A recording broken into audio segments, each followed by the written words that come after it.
pouvoir avait demandé aux gens de la diaspora de rentrer. Mais quand les gens sont rentrés, qu'est-ce qu'il a fait? Lui était une grosse tête. Il y a un éminent économiste qui était aux États-Unis, qui a pris ses valises et qui est rentré au pays. Ablaïwad, qui est très fort, quand le monsieur lui faisait des conseils, ben, il lui dit non, c'est pas bon. C'est pas bon, c'est pas bon, c'est pas bon. Finalement, il avait pris sa valise, il est reparti. Et ça me fait penser à cet auteur camerounais, je crois, qui a écrit un livre qui s'appelle Le savant inutile, sur le transfert de compétences. Et quand on va en Afrique, il n'y a pas de confiance. On nous prend comme des ennemis. Je ne suis pas Bakary Sissoko, je suis philosophe, donc je dérange beaucoup. Parce que tout simplement, on nous prend pour des ennemis. J'ai essayé de placer beaucoup de mes amis dans les universités, on nous dit, ah non, il va nous prendre notre place. Mais non, on est en train de mutualiser les compétences.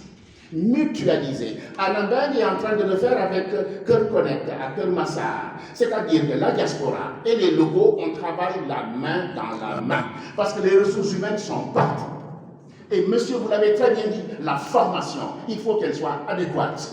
Alain Beng est en train de relever les besoins des locaux pour qu'on travaille ensemble. Mais c'est une vieille question de l'antiquité. Il y a longtemps, où on faisait des transferts abusifs de technologie. On appelait ça transfert abusif de technologie. Pour les jeunes hommes, j'apprécie beaucoup ce que vous faites, mais je voudrais vous dire juste un conseil. Je suis philosophe, je travaille beaucoup sur la parentalité. L'Afrique ne pourra jamais se développer si nous ne travaillons pas sa mentalité.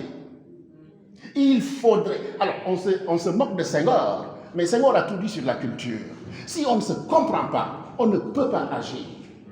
Il faut travailler sur la mentalité et travailler ce qu'on appelle la notion de citoyenneté. Je vais en Afrique pas pour donner, mais pour contribuer.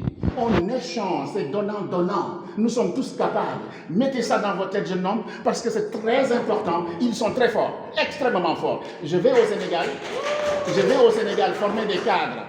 Former des cadres au Sénégal. Pourquoi? Parce qu'il y a des problèmes interculturels. Les gens sont formés aux États-Unis. Et quand ils vont au pays, ils sont plus sénégalais que sénégalais. Une jeune femme du Sénégal m'a agressé samedi dernier parce que j'avais une conférence, quand je disais tout simplement ça, que ceux qui sont formés dans la diaspora, quand ils rentrent au pays, mais ils baissent les bras. Et ils disent, c'est à la sénégalaise. Je n'aime pas ce terme. Ce sont les réalités locales. Je n'aime pas ce terme. Descartes, le cartésianisme, la rigueur n'a pas de couleur. 1 + 1 = 2. Et travaillez sur ça et vous réussirez. Merci beaucoup.